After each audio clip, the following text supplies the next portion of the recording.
2025년 1월 9일 목요일 날마다 솟는 샘물 말씀 묵상입니다. 오늘은 복음의 비밀을 알면 복음 전파가 기쁘다 라는 말씀의 제목으로 에베소서 3장 1절에서 7절 말씀 함께 묵상해 보겠습니다. 이러므로 그리스도 예수의 일로 너희 이방인을 위하여 갇힌 자 된 나 바울이 말하거니와 너희를 위하여 내게 주신 하나님의 그 은혜의 경륜을 너희가 들었을 터이라. 곧 계시로 내게 비밀을 알게 하신 것은 내가 먼저 간단히 기록함과 같으니 그것을 읽으면 내가 그리스도의 비밀을 깨달은 것을 너희가 알 수 있으리라. 이제 그의 거룩한 사도들과 선지자들에게 성령으로 나타내신 것 같이 다른 세대에서는 사람의 아들들에게 알리지 아니하셨으니 이는 이방인들이 복음으로 말미암아 그리스도 예수 안에서 함께 상속자가 되고 함께 지체가 되고 함께 약속에 참여하는 자가 됨이라. 이 복음을 위하여 그의 능력이 역사하시는 대로 내게 주신 하나님의 은혜의 선물을 따라 내가 일꾼이 되었노라. 아멘. 내용 관찰 1번입니다. 바울은 이방인에게 복음을 전하다가 어떤 상황에 처했습니까? 1절에 보면 그리스도 예수의 일로 너희 이방인을 위하여 갇힌 자 된 나 바울이 이렇게 말하고 있죠. 갇힌 자, 여기 보면은 너희 이방인을 위하여 갇힌 자라고 한국 성경에는 표현이 되어 있는데 원어를 보면은 앞에 나와 있는 그리스도 예수의 일로 갇힌 자라고 이렇게 되어 있습니다. 또 더 정확하게 말하면 지금 제가 적은 대로 그리스도 예수의 죄수 이렇게 표현이 되어 있어요. 그러니까 예수의 일 이것도 우리 성경이 이제 의역을 한 겁니다. 그러니까 예수님 때문에 그렇게 갇힌 자 되었다는 식으로. 근데 정확하게 원어를 보면은 마치 1장에서 그리스도 예수의 사도 이렇게 설명하듯이 그리스도 예수의 죄수 이렇게 자신을 소개한다는 것이죠.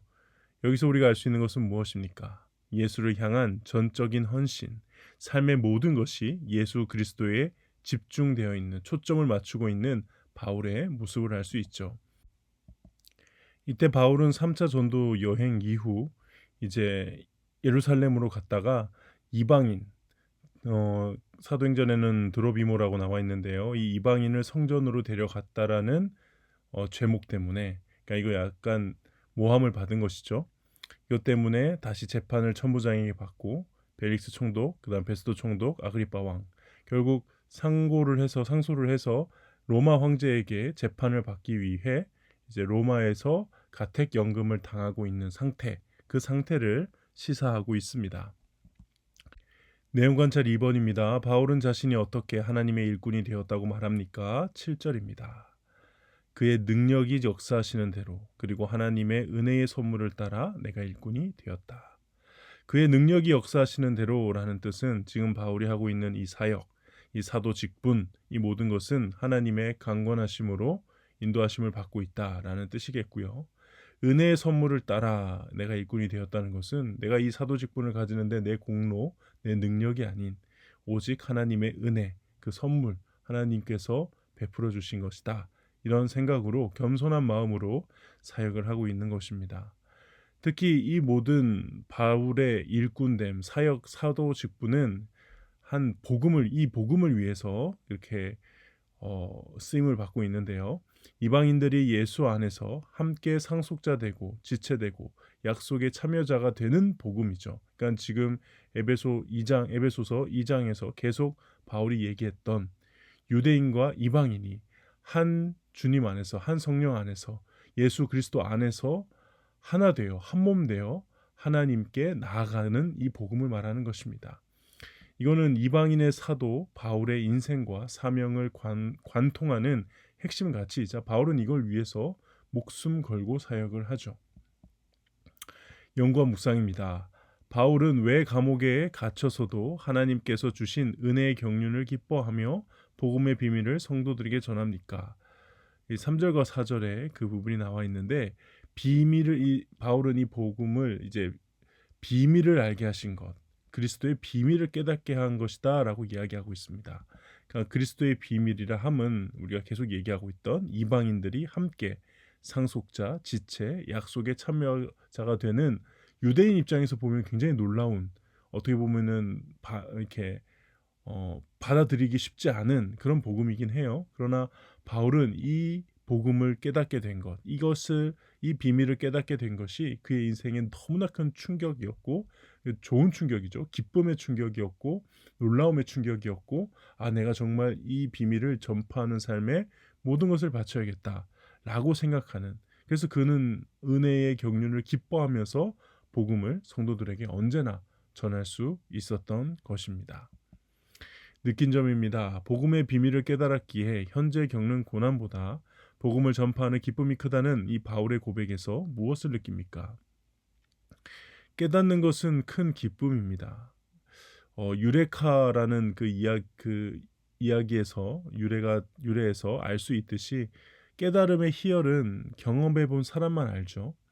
다른 피조물들과 달리 하나님의 형상으로 지어진 지정의를 가진 존재가 바로 우리 인간들이기 때문에 이 깨달음의 기쁨을 인간들만이 경험할 수 있습니다.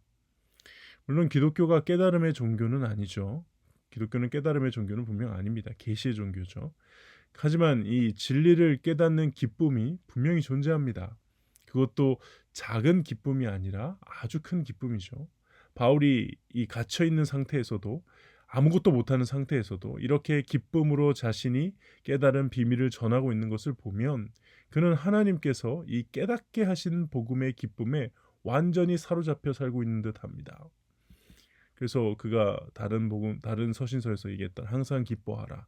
그렇죠? 이 기뻐하는 일도 없는데 억지로 기뻐하는 척이라도 해라, 뭐 그런 내용이 아닙니다. 성령께서 진리를 깨닫게 해주시는 그 기쁨. 그래서 내 안에서 나오는 기쁨이 아니라 하늘로부터 주어지는 그 기쁨에 동참하기를 바라고 구하는 마음으로 살라. 이것이 바로 항상 기뻐하라는 것이죠. 정말 주님께서 깨닫게 해주시는 그 기쁨이 우리에게 있다라는 것입니다. 결단과 적용입니다. 내가 물질과 건강, 직장과 자녀라는 옥에 갇혀 복음의 일꾼으로 쓰임받지 못한 적은 언제입니까?